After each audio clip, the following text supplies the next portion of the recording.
घराना के मालक हमरा बूझन वैसन हिया बड़का घराना के हमरे खाती मर्डर कैलस केस लड़ेले थाना से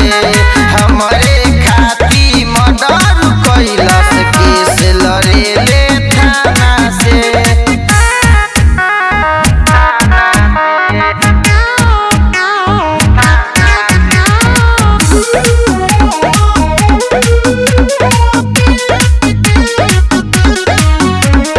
हमरा के अब धमकई है जहाँ मन करी हो जफरी है हम जाता निमालावा के घरे हऊ मरल ओकरा से कहे जनी हमरा के अब धमकई है जहाँ मन करी हो जफरी है हम जाता निमालावा के घरे हऊ मरल ओकरा से कहे दिन में तोह के टांगल जाई डरे न केहू के दादा से हमरे खाती मर्डर कैलस केस लड़ेले थाना से हमरे खाती मर्डर कैलस केस लड़ेले थाना से।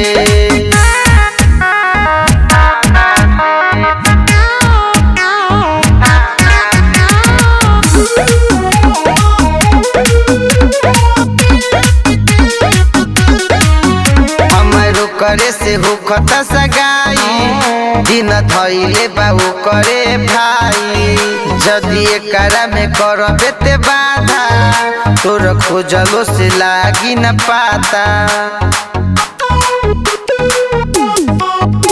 हमारो करे से होखत सगाई दिन धैले बाबू करे भाई जदि एकरा में करबे ते बाधा तोरा खोजलो से लागी न पाता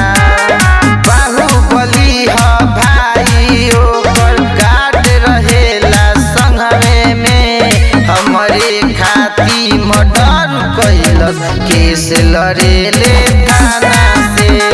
हमरे खाती मर्डर कैलस केस लड़ेले थाना से।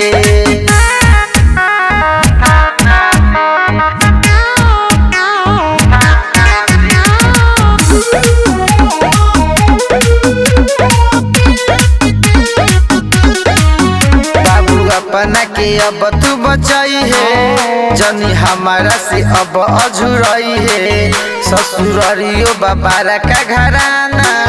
हई ससुरो के जाने ला थाना